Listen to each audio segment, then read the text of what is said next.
Merci, monsieur le maire, chers collègues. Ce débat, parfois, me laisse interrogatif.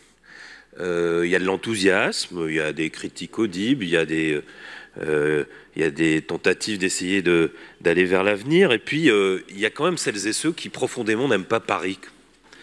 Et ça m'embête. En tout cas, chers collègues, les Jeux Olympiques et Paralympiques nous ont offert cet été une heureuse parenthèse, chacun le reconnaît aujourd'hui, à part peut-être monsieur Marguin. Alors lui, il relève le gant, il n'aime ni Paris ni les JO, au moins c'est clair.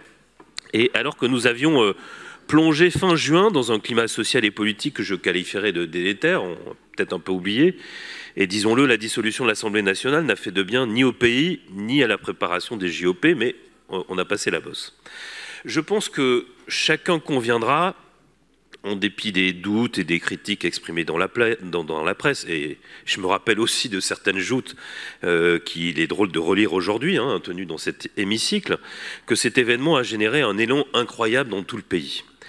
Alors je le dis ici, je voulais m'adresser à Madame Dati, mais on ne l'a pas vu de l'après-midi, mais je vais quand même le dire.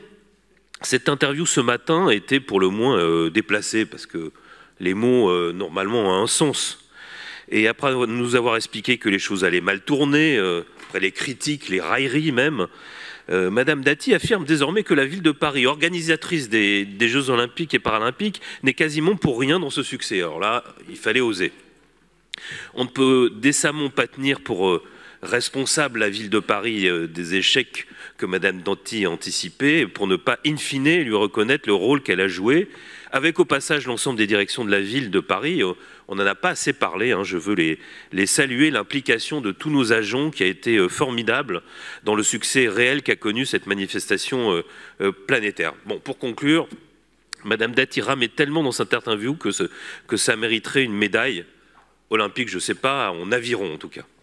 Alors qu'il me soit permis de saluer ici, là aussi je le fais comme d'autres collègues, mais tout de même, le courage et la détermination d'Anne Hidalgo. Notre maire a tenu, parfois seul, face à de sévères adversités, et je veux évidemment saluer, au-delà de sa personne, les représentants de l'État, monsieur le préfet de police, qui est parmi nous notamment aujourd'hui. Nous imaginons chacun d'entre nous la pression qu'il y a eu sur vos épaules respectives, la mer, vous, les problèmes de sécurité. Et je tiens à vous remercier tous pour cet été fabuleux qui restera gravé dans de très nombreuses mémoires. Et afin que cette séquence ne soit pas trop redondante, parce qu'il y a eu déjà beaucoup d'expressions, je veux évoquer quand même quelques mots sur l'héritage des Jeux, avec des exemples concrets dans le 13e. Car l'héritage des Jeux ne s'est pas limité à l'excitation et au souvenir, c'est déjà pas mal. Je commence par le plus gigantesque, et le plus symbolique aussi, le grand bassin d'Austerlitz.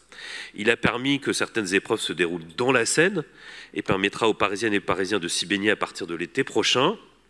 J'ai souvent dit que le nouveau quartier de Paris-Rive-Gauche avait offert au 13e la reconquête de la Seine et de l'accès au fleuve.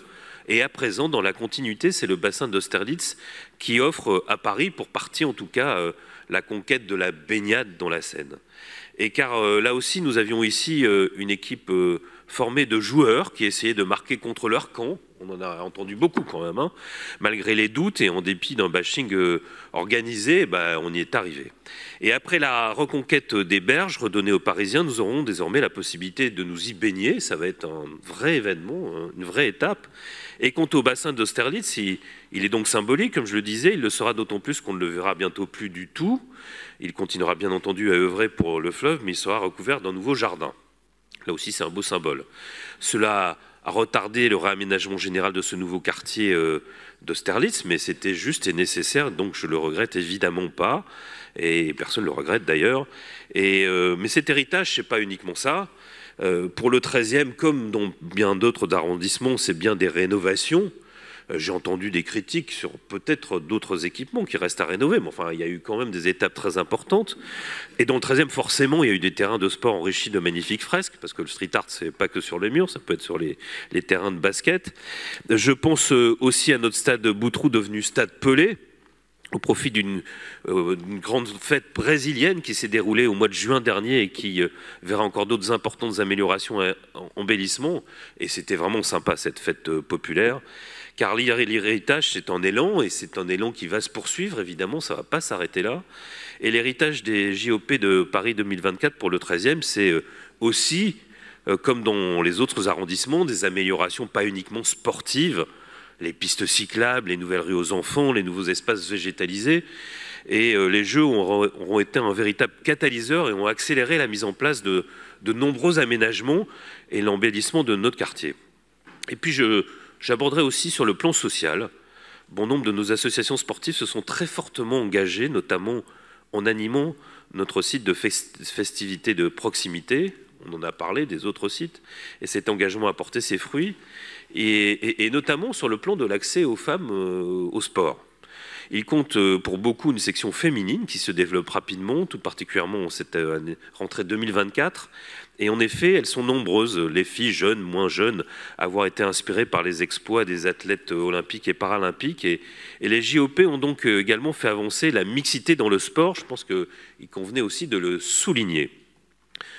Évidemment, l'accueil des personnes en situation de handicap, ici aussi, beaucoup d'associations se sont formées pour accueillir ce public. Et c'est une grande fierté pour le maire que je suis, car le 13e compte une bonne partie des associations sportives membres du réseau des clubs para-accueillants à Paris.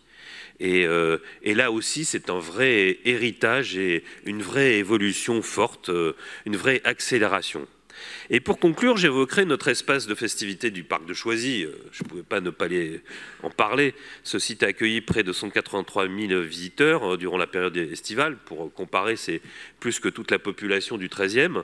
Ce fut l'un des plus fréquentés de Paris. J'ai entendu dire à plusieurs reprises que c'était aussi le plus sympathique. Je vous laisse juger.